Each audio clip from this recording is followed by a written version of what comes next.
Hoje a gente vai conversar sobre Uma Canção de Natal de Charles Dickens, que é um livro curtinho, mas maravilhoso sobre o espírito natalino. Obviamente eu queria muito publicar este vídeo no Natal, mas eu não aguentei, gente, assim, muito fofo. Já é gosto, gente. Já pra mim, Netflix já pode começar a lançar os filmes de Natal, já começa a assistir, já começa o espírito natalino. Eu sou uma pessoa completamente apaixonada pelo Natal, é minha época favorita do ano. Gente, os filmes de Natal, aquela neve, as decorações natalinas, as pessoas, ai, as músicas, gente, é tudo tão... Eu sou louca pelo Natal, assim, chata do Natal. E aí, temos esse livro aqui, que foi publicado em 1843, eu acho. Deixa eu dar uma olhadinha aqui. Foi publicado em 1843, em Londres, uma época de Revolução Industrial, em que as pessoas trabalhavam excessivamente. E Charles Dickens tem muito essa pegada social, né? De olhar para as pessoas que não eram vistas. Então ele se incomodava com aquela realidade, que as pessoas trabalhavam absurdamente.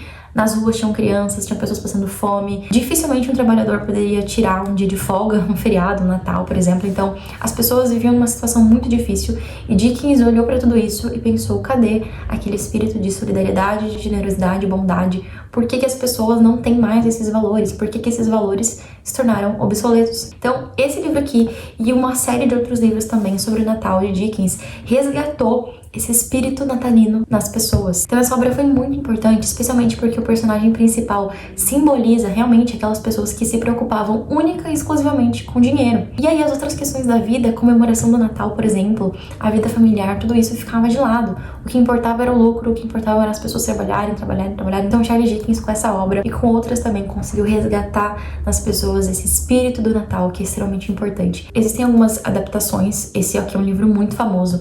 Tem um filme chamado Os Fantasmas de Scrooge, se eu não me engano, da Disney, que eu ainda não assisti, mas estou doida pra assistir. E também tem um outro que eu acho que é O Homem que Inventou o Natal, que fala um pouquinho mais sobre Dickens, né? Em como ele resgatou esse espírito do Natal nas pessoas em Londres, no século XIX. Então é um livro muito importante, realmente um clássico da literatura inglesa. Bom, vamos começar então a conversar sobre este livrinho aqui, que é tão pequeno, mas gigante em conteúdo, em sabedoria e em significado. Bom, aqui a gente acompanha a vida de Scrooge, Ebenezer Scrooge, que é um cara assim, um cara de meia idade, que trabalha num escritório de contabilidade. Ele trabalhava com o seu amigo Marley, só que ele faleceu há 7 anos. Esse Scrooge, assim, aquele famoso velho rabugento, meio Grinch, sabe? Odeia o Natal, odeia tudo que tem a ver com o Natal, odeia espírito natalino, odeia felicidade, odeia pessoas, vive sozinho, assim, não gosta de ninguém, não gosta de nada, rabugento, extremamente avarento. Ele tem dinheiro, mas não gasta pra nada, dá tchau com a mão assim fechada porque não abre a mão pra nada. Enfim, uma pessoa, assim, muito, muito apegada ao dinheiro e aos valores materiais. E aí esse cara tem um sobrinho, inclusive, que quer sempre passar o Natal com ele, que pede pra que ele vá até a casa dele, passe o Natal com ele, pra que eles façam um banquete de Natal, e o Scrooge não vai, o Scrooge não gosta de nada, não gosta de ninguém. Até que um dia, ele recebe uma visita um tanto quanto inusitada. Este amigo dele, que faleceu há 7 anos, aparece pra ele, acorrentado, inclusive, e ele fala como que ele tá aí nesse além-mundo de uma forma, assim, que ele não deseja pra ninguém. Ele está com correntes, ele está preso a coisas que ele valorizou nessa terra. Trago a corrente que forjei ao longo da vida. Eu a fiz elo por elo, metro por metro. Amarrei-a a mim por vontade própria, e por vontade própria agora a carrego. Os itens de que é composta lhe causam estranheza. Então esse ex-sócio de Scrooge, neste mundo aí além, né, aparecendo pra ele, ele era acorrentado por coisas que ele mesmo escolheu se acorrentar nessa vida, por bens materiais, por dinheiro, com coisas que passavam, mas coisas nas quais ele era preso. Então é muito interessante como que o Scrooge, já ao encontrar esse amigo, esse fantasma, ele fica assim, gente do céu, o que tá acontecendo? E aí esse fantasma vai dizer pra ele que ele vai receber a visita de 3 espíritos do Natal, que é o espírito dos natais passados, o espírito do Natal presente e o espírito dos natais futuros. O Scrooge vai passar então a viajar pelo tempo. Com o fantasma dos natais passados, ele vai revisitar o seu passado. E ele vai ver coisas que ele deixou por conta desse amor ao dinheiro. Como, por exemplo, o seu amor, ele escolheu, por vontade própria, a deixar por conta do trabalho, do dinheiro. Então era uma pessoa que realmente colocava essa questão material acima de tudo na vida. E olhando para trás, ele pôde perceber as coisas que ele escolheu, que o formaram, e essa questão do arrependimento, né? Agora ele pode ver com olhos atentos aquilo que ele escolheu para sua própria vida, mas que talvez não tenham sido boas escolhas. Em pouco, muito pouco tempo, porém, descartará de bom grado a lembrança do nosso amor, como um sonho que não lhe traria nenhum ganho, e do qual terá sido bom despertar. Que você seja feliz na vida que escolheu. Então aqui Scrooge se depara com essa pessoa do passado, ele percebe que até mesmo em relação ao amor, ele precisava encontrar algum bem material, algum lucro. Se ele não encontrasse lucro no amor, de fato no amor não há nenhum lucro material assim, nesse sentido, então, já que no amor não há lucro, pra que eu vou ter o amor? Então, onde ele não conseguia visar dinheiro, retorno financeiro, eram coisas que para ele não valia a pena. Então, veja, uma pessoa extremamente apegada à questão do dinheiro. E isso Charles Dickens colocou especialmente por conta do contexto no qual ele estava vivendo. Ele via as pessoas extremamente apegadas a isso. Então, ele disse, olha, a gente precisa mudar, a gente precisa ver que isso não é a coisa mais importante da vida, que a gente está perdendo amor, família, tempo com as pessoas que a gente ama, buscando incessantemente o dinheiro. E aí, pra gente entender algo que acontece com o Scrooge, existe uma parte no livro, antes dele receber essas visitas, nas quais vem alguns homens ali e pede para ele fazer uma doação para ajudar crianças, pessoas pobres que não têm condição. Scrooge vai dizer o seguinte: ajudo a sustentar os estabelecimentos que mencionei. Eles já me custam o suficiente. Os que estão na lona deveriam procurá-los. Então, olha, existem pessoas aí na rua, crianças, pessoas que não têm condição, eu ajudo a sustentar esse e esse local. Por que elas não vão lá e procuram isso? Eu já dou esse sustento para esses locais. E aí eles respondem o seguinte: muitos não podem fazê-lo, e muitos prefeririam antes morrer. Scrooge responde: se prefeririam morrer, seria melhor que o fizessem.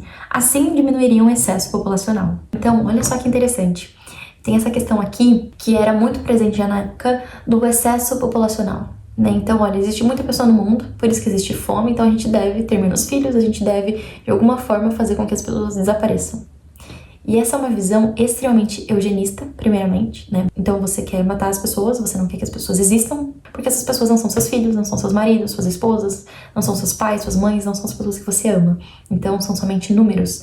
É um excesso populacional, então se é um excesso, a gente deve fazer uma coisa com isso. É melhor que essas pessoas morram do que a gente tem que alimentá-las. Então é uma visão extremamente cruel e desumana em relação às pessoas. E ele vai poder visitar, então, o seu funcionário Bob, que é alguém que ele maltrata também, alguém que ele nem quer deixar passar o Natal com a família, porque, enfim, lucro, ele precisa do lucro.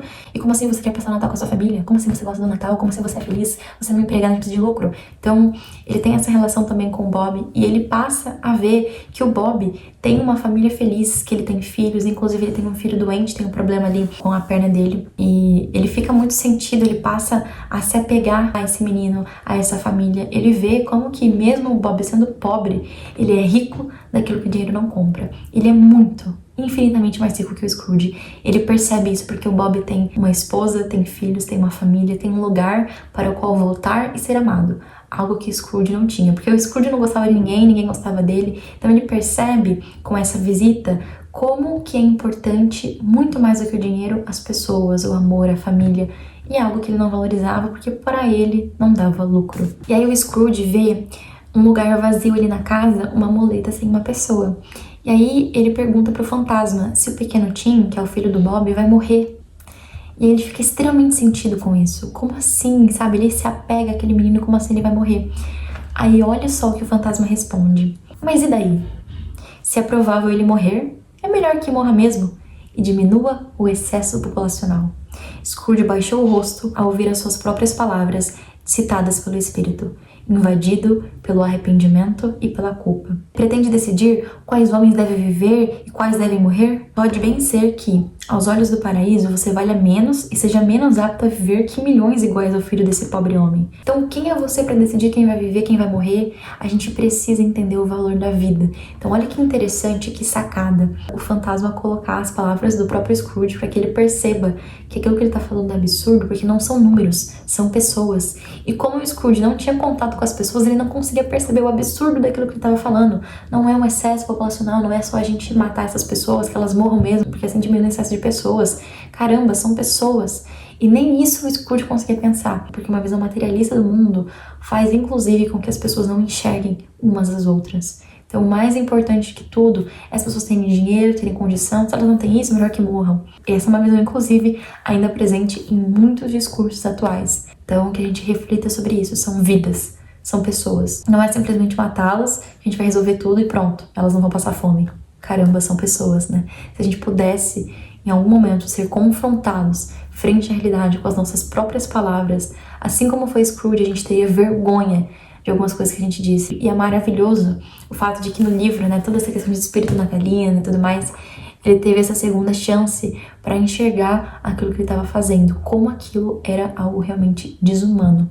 Então ele conseguia ver quem ele realmente era por meio dos outros. Ao enxergar os outros, a bondade, a virtude, a beleza que havia naquela família, ele conseguia enxergar também a podridão dos seus próprios pensamentos e opiniões. E aí, mais uma vez, o Scrooge vê algumas crianças ali, inclusive tem uma ilustração muito bonita. Todas essas ilustrações, o próprio Dickens selecionou assim a dedo, ele era muito preocupado com isso. Com essa ilustração aqui, muito interessante. Aqui o fantasma, né, aqui o Scrooge e essas crianças aqui, que estavam assim, em uma condição muito, muito ruim, estavam extremamente feias em relação à aparência, extremamente cansadas, com fome, enfim, uma situação bem miserável mesmo.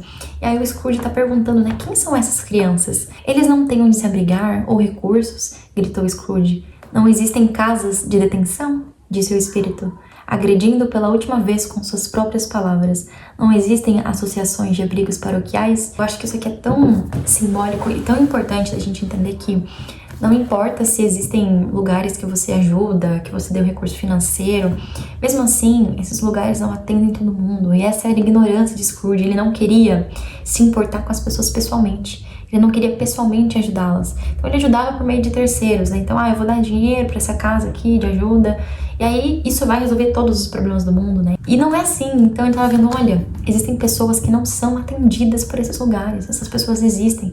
E aí, o fantasma confronta Scrooge de novo com suas próprias palavras, né? Você acha que é suficiente dar um dinheiro, ajudar uma ONG? E não é assim que funciona. Existem pessoas que não são atendidas por esses lugares.